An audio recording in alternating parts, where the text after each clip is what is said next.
February 1st, 2026, Tucson, Arizona. An empty bed, blood on the front porch.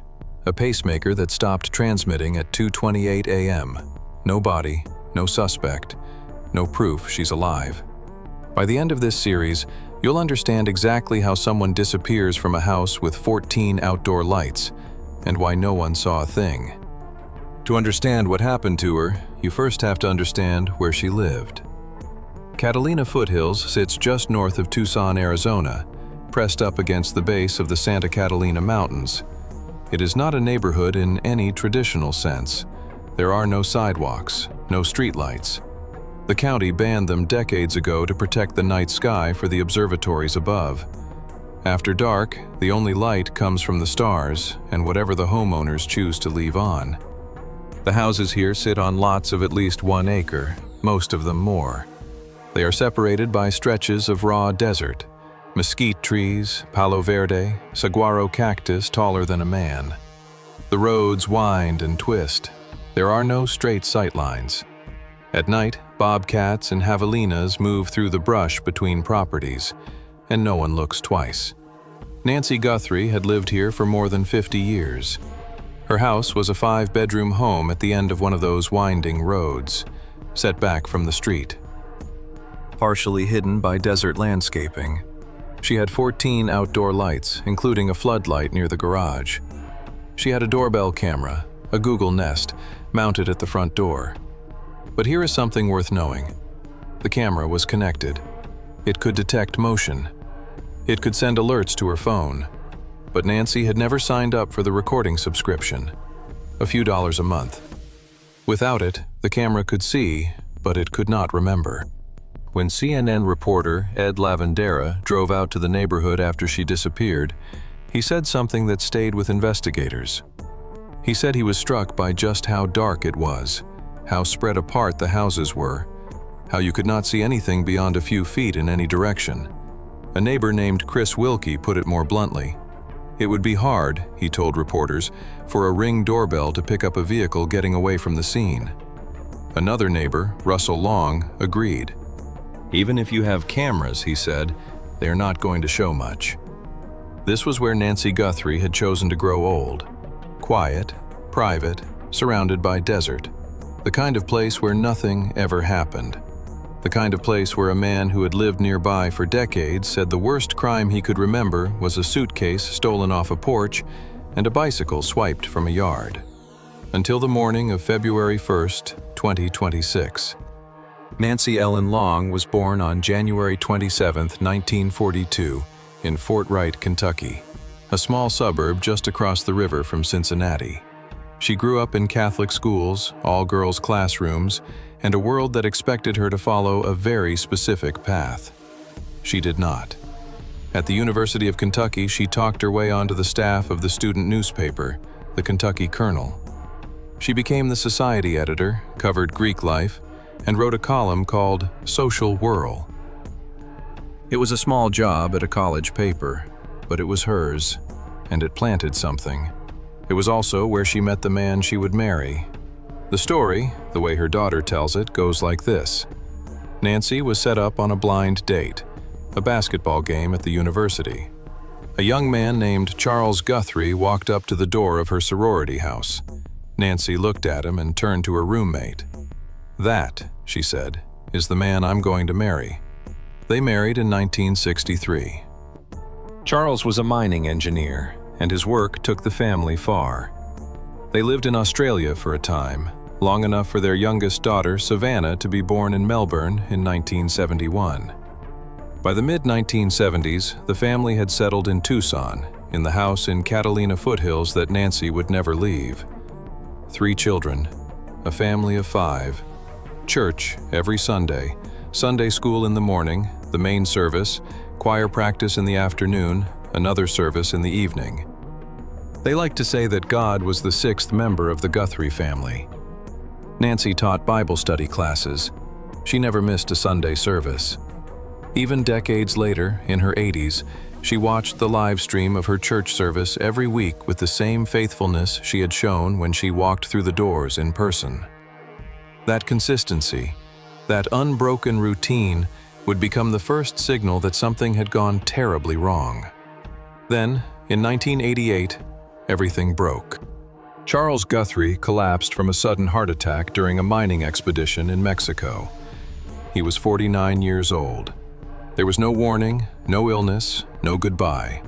One day, he was the center of the family. The next, he was gone. Savannah was 16, about to start her senior year of high school. Her older brother Cameron, named after his father, Charles Cameron Guthrie, would go on to fly F-16s in the Vermont Air National Guard for 26 years. Annie, the eldest, would stay closest to home. But in that moment, in 1988, they were just 3 kids who had lost their father overnight. Savannah would later describe the loss in terms that still carry weight nearly 4 decades later. The loss of my father was shocking and devastating. It cracked open our family and crushed us. He was our center.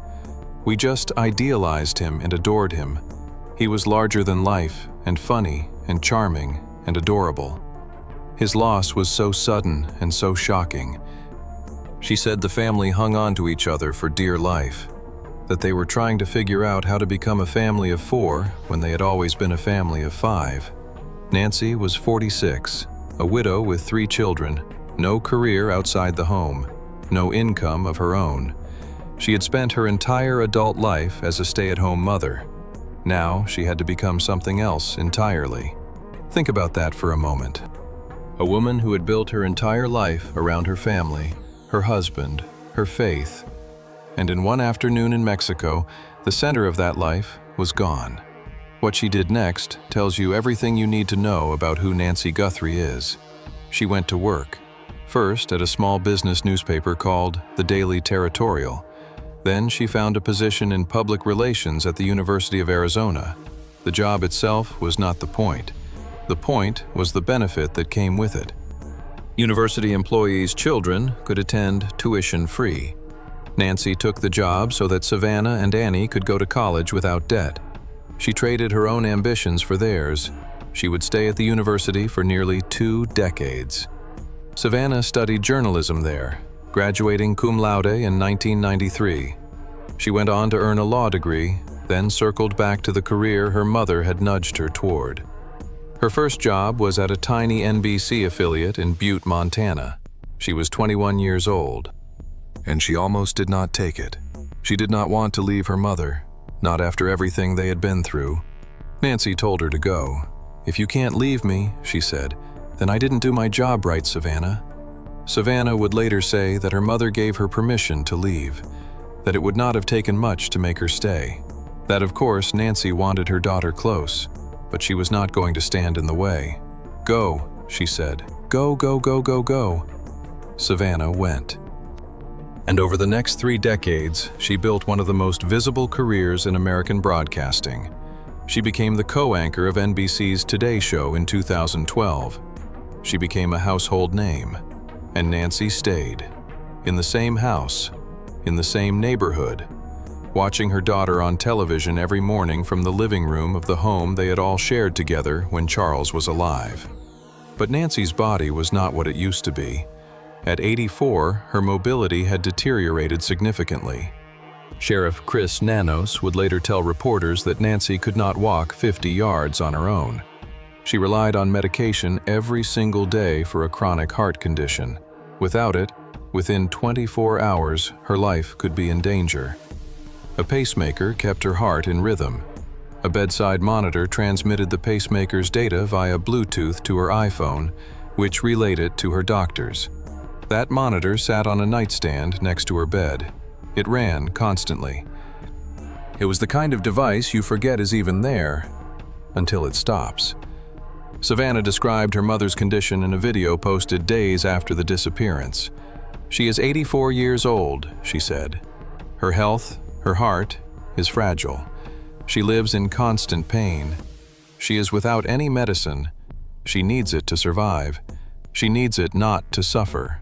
A woman who could not walk 50 yards, who needed medication to stay alive, who had a machine beside her bed monitoring every heartbeat, and who lived alone at the end of a dark road with no one to check on her until morning. A friend of Nancy's, Marianne Blevins, described her to reporters after the disappearance. "She's a beautiful person," Blevins said. "Anybody that knows her and met her loves her. I don't think she has any enemies, and that's why this whole thing is very scary." Think about what you know so far. An 84-year-old woman living alone in a house at the end of a dark road with no streetlights, surrounded by desert. A camera at her front door that detects motion but does not record. A predictable routine: dinner with family on Saturday nights, church on Sunday mornings. A body that cannot walk 50 yards without help. A heart that depends on a machine and a pill bottle. And a window of silence every single week. 12 hours where no one would know if something went wrong. Someone noticed all of this. Before we go further, if you're finding value in this investigation, hit subscribe, because what comes next in this series, no one saw coming. To the rest of America, Nancy Guthrie was invisible. She had lived quietly in Tucson for 50 years. She did not have a public profile. She did not seek attention. She was, by every measure, an ordinary woman living an ordinary life. But her daughter was not ordinary. Savannah Guthrie had been the co-anchor of NBC's Today Show since 2012. The program reaches millions of viewers every morning. Her estimated net worth, according to multiple outlets, is approximately $40 million. Her annual salary is reported to be in the range of $8 million. Her husband, Michael Feldman, is a senior corporate consultant. When you add it all up, the Guthrie family represented significant wealth. The kind of wealth that someone with enough information and enough desperation might try to exploit. Nancy's own home, the one in Catalina Foothills, the one she had lived in since 1975, was valued at roughly $1.1 million. But that number was almost irrelevant next to the fortune her daughter had earned. Here is the question that would later consume investigators. Did the person who took Nancy Guthrie know who her daughter was? Did they target an 84-year-old woman specifically because her child was one of the most recognized faces on American television? Because if the answer is yes, then this was not a crime of opportunity. This was not a break-in that went wrong. This was a crime of research, of surveillance, of knowing exactly who lived in that house, who would pay to get her back, and how much they could afford. Sheriff Chris Nanos would later confirm that investigators were examining whether Savannah's public profile played a role in her mother's disappearance. He told reporters that the attack against Nancy was targeted, that someone had chosen this house, this woman, this night. The ransom notes, which we will examine closely in a later episode, demanded $6 million in Bitcoin, a number that is enormous to most people, but not to a family with Savannah Guthrie's resources. And if the person who took Nancy had done that math, then they had also done something else. They had studied her life. They knew she lived alone. They knew the layout of the house. They knew the routine. They knew there was a camera at the front door, and they came prepared to disable it. There is an irony here that is almost unbearable. Nancy Guthrie was the one who encouraged her daughter to study journalism. She was the one who pointed Savannah toward the career that made her famous. She was the one who said, "Go. Go build your life. Go become who you are meant to be." And Savannah did. She became one of the most recognizable women in America. And her mother, the woman who made it all possible, may have become a target precisely because of that fame. The spotlight Nancy helped create may have been the thing that led someone to her door. Nancy Guthrie was a woman of routine. And in criminal investigations, routine is a vulnerability. Every Sunday morning, she logged into a live stream of her church service. She had not missed one in as long as anyone could remember. It was so reliable that when she failed to appear on the morning of February 1st, a church member called the family within hours. That call set off the chain of events that led to the discovery of her disappearance, but it also revealed something else. It revealed the gap. Nancy's Saturday nights followed a pattern. She often had dinner with her daughter Annie and her son-in-law Tommaso. Afterward, Chione would drive her home. She would go inside, the garage door would close. And then, nothing. No one would check on her until the next morning, sometimes not until she failed to appear for church. That meant there was a window, every Saturday night from roughly 10 o'clock until at least 9 or 10 the next morning. 11 to 12 hours. In the dark, in a house no one could see into. On a road no one drove down unless they lived there. Her other routines were equally fixed. Mahjong with friends on a regular schedule, book club meetings, babysitting her grandson at Annie's house. Each activity placed her at a known location at a known time, and each absence from home confirmed that the house would be empty. For someone watching, and investigators would later find evidence suggesting that someone had indeed been watching, these patterns were a map, a timetable, a blueprint for knowing exactly when Nancy would be home, when she would be alone, and how long it would take before anyone realized she was gone. The FBI would later recover doorbell camera images suggesting the suspect had visited Nancy's front door on at least one occasion before the night she disappeared. One image showed the same masked figure standing at her porch without the backpack he would later be seen wearing on the night of the abduction.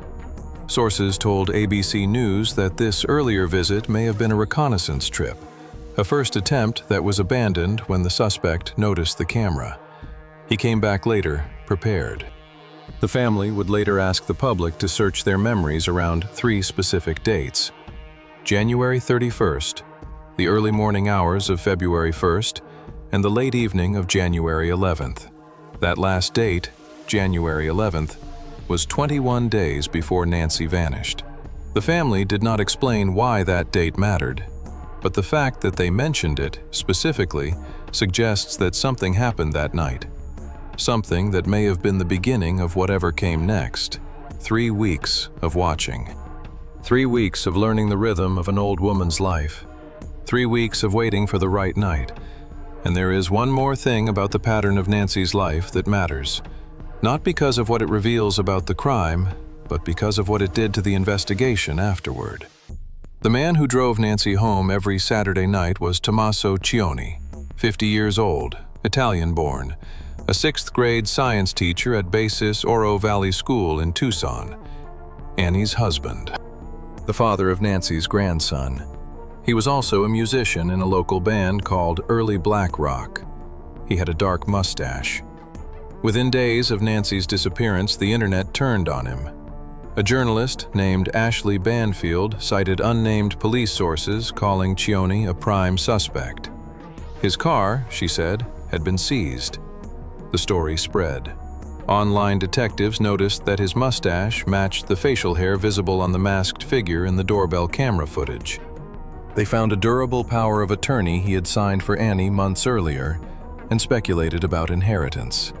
They built a case against him in comment sections and Reddit threads and YouTube live streams, a case built entirely on proximity, appearance, and suspicion. The sheriff's department shut it down. On February 4th, they said there was no prime suspect and no person of interest.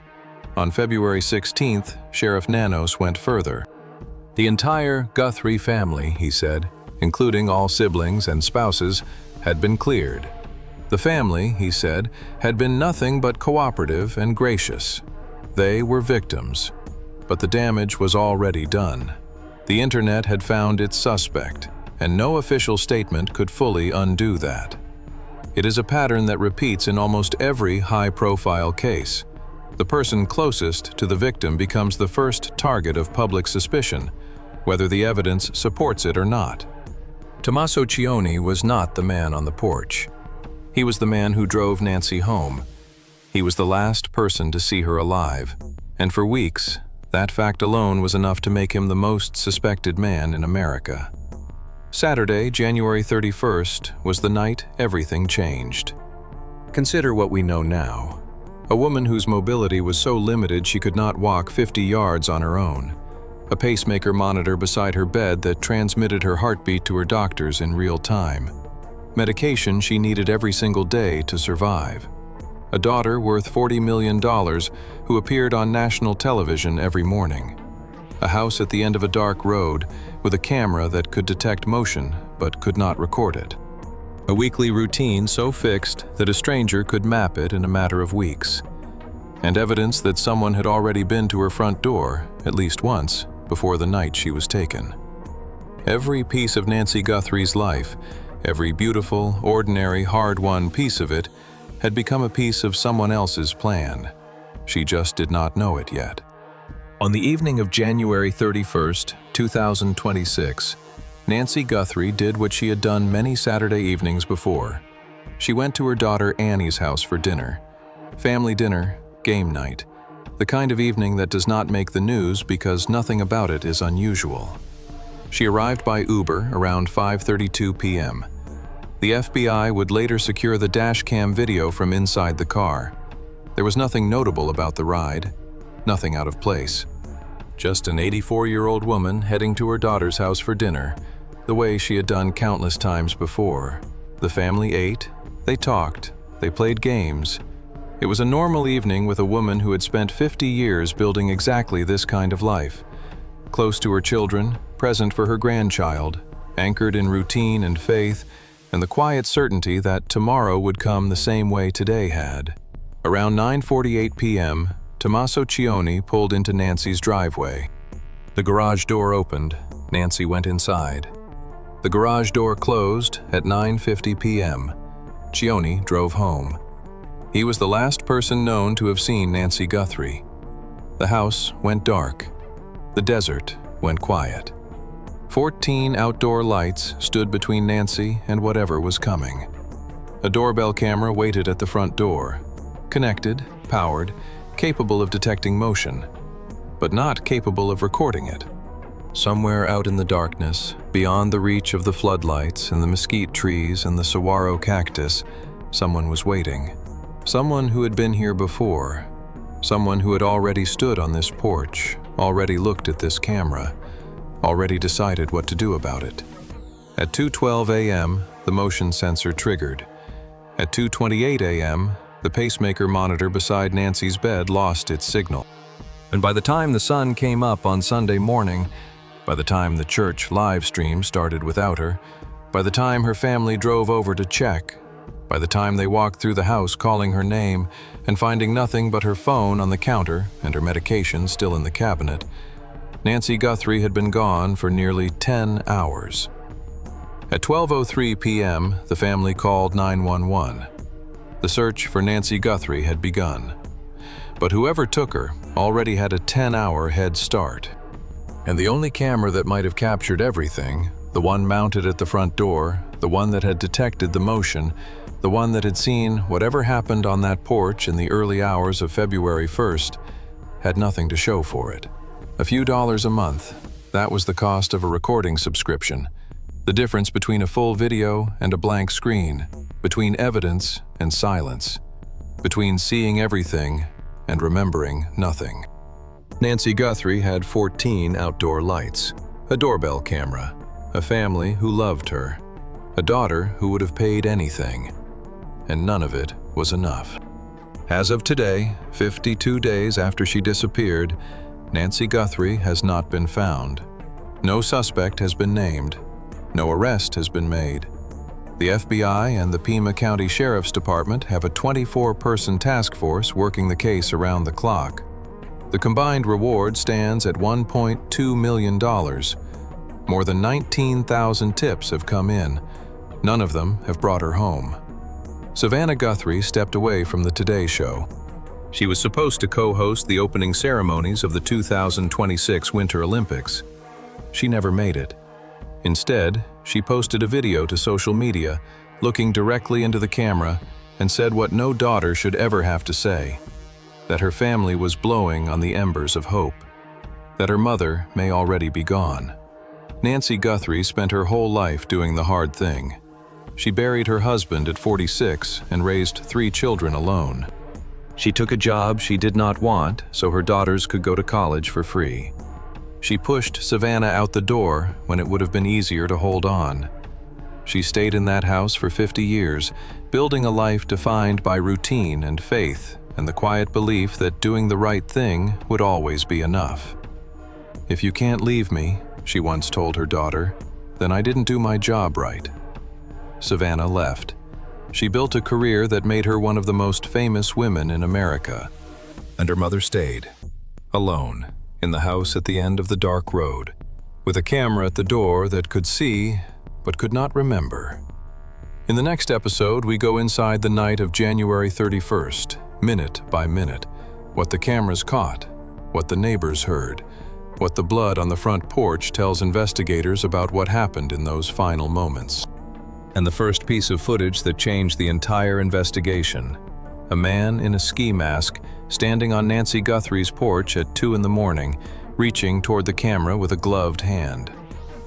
Something happened in that house between 9:50 p.m. and 2:28 a.m.